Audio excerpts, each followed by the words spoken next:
semuanya tahu. Marilah saya buntuti HP saya, katanya sadap aja. Saya beritahu nomornya ini sadap Silakan aja, disadap gitu. gitu ya.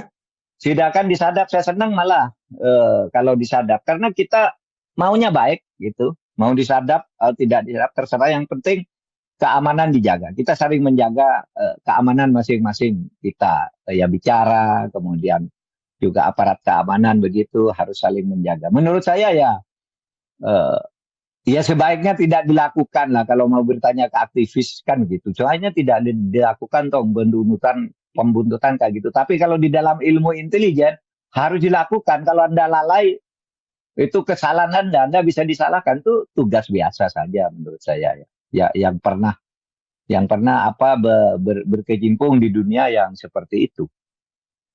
Gitu. Dengan kejadian dia dilacak dan disadap itu, pesan Pak Mahfud kepada Tio Ardianto apa, Pak? Ya supaya berhati-hati, nggak usah takut. Pertama jangan dan saya melihat sekarang ini anak hanya emosinya tinggi. Tapi sebenarnya isi apa yang dikatakannya itu terukur. Bisa dipertanggungjawabkan kalau terjadi masalah hukum. Cuma dia terlalu emosional. Biasa anak muda kan dia kan belum lulus juga gitu ya. Jadi emosinya sama dengan kita dulu sebelum lulus juga gitu. Nah, oleh sebab itu Tio supaya hati-hati. Pertama, apa yang disampaikan harus terukur. Mengatakan A, itu harus bisa dipertanggungjawabkan. Ini faktanya, ini analisis psikologisnya, ini apanya gitu supaya jelas. Sehingga ya seperti lah, terukur. Seperti Pak Amin Rais itu kan. Ketika mengatakan sesuatu, lalu katanya akan dibawa ke pengadilan, nantang dia, ayo bawa. Nanti saya buka buktinya di pengadilan. Nah yang kayak gitu-gitu, akhirnya kan yang Pak Amin Rais redam sekarang. Ya karena dia, Amin Rais lalu dapat dukungan banyak. Kalau Bapak dua ke pengadilan, nih kami tambah buktinya. Ini ada videonya, ada audionya, ada beritanya gitu. Mundur semua kan. Nggak ada yang berani ngelanjutin. Nah, Tio saya harap seperti Pak Amin Rais itu caranya. Ketika bicara, dia harus punya fakta.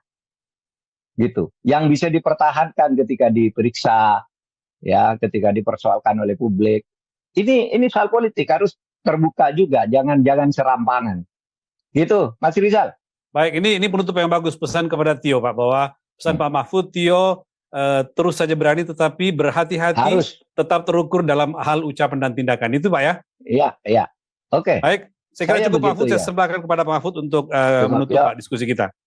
Para pemirsa, saya sekarang berada di Jogja, habis keliling dari Indonesia Timur. Jadi saya membuka terus terang ini dari dua studio Jakarta dan studio Jogja.